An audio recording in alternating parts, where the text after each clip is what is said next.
राजस्थान की धूप में, जहां रेत के टीले और दूर दूर तक फैले हुए गांव हैं, एक छोटा सा गांव चमक रहा था। इस गांव की गलियों में बच्चों की हंसी और खेल की आवाजें गूंजती थीं।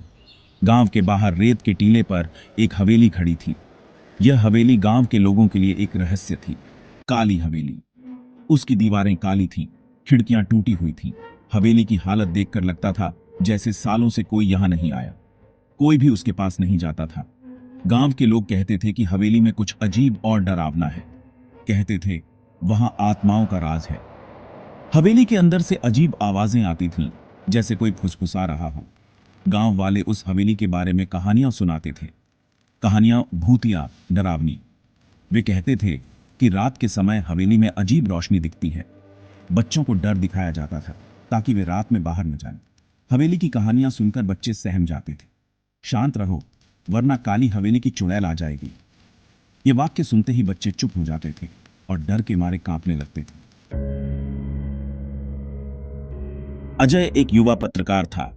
वह हमेशा नई कहानियों और रहस्यों की खोज में रहता था।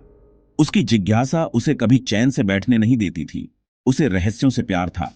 वह घंटों तक पुरानी फाइलों और किताबों में डूबा रहता था, नई जानकारी की तलाश में। वह दिल्ली से आया था। दिल्ली की भीड़-भाड़ और शोरगुल के बीच भी अजय का मन हमेशा किसी न किसी रहस्य की खोज में लगा रहता था। उसने काली हवेली के बारे में सुना था। यह हवेली अपने भूतिया किस्सों के लिए मशहूर थी और अजय की जिज्ञासा को और बढ़ा देती थी। उसके दोस्त भी उसके साथ थे। रोहन, जो फोटोग्राफर था। रोहन हमेशा अपने कैमरे के साथ तैयार रहता था, किसी भी रोमांचक पल को कैद करने के लिए। नेहा, जो इतिहास की छात्रा थी। नेहा को पुरानी इमारतों और उनके इतिहास के बारे में जानने का बहुत शौक था। और सुमित, जो हमेशा डरा रहता था। सुमित को भूत प्रेत की कहानियों से बहुत डर लगता था, लेकिन वह अपने दोस्तों का साथ नहीं छोड़ता था। अजय हवेली के रहस्य को उजागर करना चाहता था। उसकी जिज्ञासा उसे चैन से बैठने नहीं देती थी और वह हर हाल में इस रहस्य को सुलझाना चाहता था। उसने अपने दोस्तों से कहा, हमें इस हवेली में जाना चाहिए। यह एक अद्भुत अवसर है, कुछ नया और रोमांचक खोजने का। रोहन उत्साहित था। वह अपने कैमरे के साथ हर पल को कैद करने के लिए तैयार था। नेहा झिझक रही थी। उसे इस भूतिया हवेली के बारे में सुनकर थोड़ा डर लग रहा था। सुमित ने मना कर दिया, यह खतरनाक है। उसने कहा, हमें गांव वालों की बात माननी चाहिए। गांव वालों की बात मानो। उन्होंने हमें चेतावनी दी है कि इस हवेली में जाना सुरक्षित नहीं है। लेकिन अजय की जिज्ञासा और साहस ने उसे इस चुनौती को स्वीकार करने के लिए प्रेरित किया। सूरज ढल रहा था। हवा में ठंडक थी। अजय और उसके दोस्त हवेली के गेट पर पहुंचे। लोहे का गेट जंग खा रहा था। उन्होंने धक्का दिया। गेट चरमराता हुआ खुला। हवेली अंदर से और भी डरावनी थी। धूल और मकड़ियों के जाले हर जगह थे। हवा में एक अजीब सी गंध थी। चूहों की दौड़ने की आवाजें आ रही थीं। नेहा ने फुसफुसाते हुए कहा, मुझे यहां से जाना है। खंड 4, अंधकार की डायरी। यह खंड एक पुरानी परित्यक्त हवेली के चारों ओर होने वाली भयानक और रहस्यमयी घटनाओं में गहराई से उतरता है। कहानी की शुरुआत एक धूल भरी, प्राचीन डायरी की खोज से होती है, जो अतीत के रहस्यों को समेटे हुए है। वे एक कमरे में घुसे। कमरा खाली था। एक टूटी हुई कुर्सी और दीवारों पर दरारें थीं। यह जगह एक समय में भव्य रही होगी, लेकिन अब यह केवल खंडहर है। एक धूल से भरी मेज। मेज पर मकड़ी के जाले थे, जो इस जगह की पुरानी और उपेक्षित स्थिति को दर्शाते थे। मेज पर एक किताब पड़ी थी। यह किताब बहुत पुरानी और रहस्यमयी लग रही थी, जैसे इसमें कई अनकही कहानियां छिपी हों। एक पुरानी डायरी। अजय ने डायरी खोली।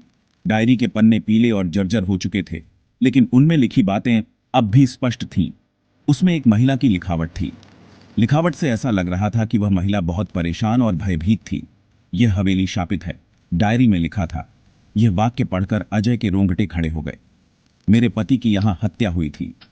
डायरी में एक पुरानी तस्वीर भी थी, जिसमें एक जोड़ा दिख रहा था। यह तस्वीर उस महिला और उसके पति की थी। उसकी आत्मा यहां भटकती है। डायरी में लिखा था कि उसके पति की आत्मा अब भी इस हवेली में भटकती है और वह कभी चैन नहीं पा सकेगी। डायरी का आखिरी वाक्य सबसे डरावना था। कोई भी यहां से जीवित नहीं बच सकता। यह वाक्य पढ़कर अजय को एहसास हुआ कि वह एक बहुत बड़े खतरे में है। कोई भी यहां से जीवित नहीं बच सकता। यह हवेली अब एक भयानक रहस्य बन चुकी थी। और अजय को समझ नहीं आ रहा था कि वह क्या करे। भाग 5। भूतिया साया। अचानक हवा चलने लगी, खिड़कियां खुल गईं और बंद होने लगीं। एक ठंडी हवा ने उन्हें घेर लिया। एक सफेद साया कमरे में तैरता हुआ आया। यह एक औरत थी। उसके बाल लंबे और बिखरे हुए थे। उसकी आंखें खाली थीं। वह रो रही थी। एक भयानक आवाज में बोली, तुम यहां क्यों आए हो? यह जगह मेरी है। भाग 6। काली हवेली के चंगुल से बचना। सुमित डर के मारे बेहोश हो गया। रोहन बुरी तरह कांप रहा था। नेहा ने चिल्लाना शुरू कर दिया। अजय जानता था कि उन्हें वहां से भागना होगा। वे भागे, हवेली के गलियारों में दौड़े। भूतनी उनका पीछा कर रही थी। उसकी हंसी उनके पीछे गूंज रही थी। वे मुख्य द्वार पर पहुंचे। गेट अब भी खुला था। वे बाहर भागे।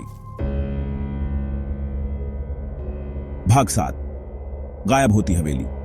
वे सांस लेने के लिए रुके। पीछे मुड़कर देखा। हवेली गायब थी। रेत का टीला खाली था, जैसे वहां कभी कुछ था ही नहीं। अजय, रोहन और नेहा गांव वापस आ गए। वे बहुत डरे हुए थे। उनके पास बताने के लिए एक कहानी थी, एक ऐसी कहानी जो हमेशा उनके साथ रहेगी। काली हवेली की कहानी।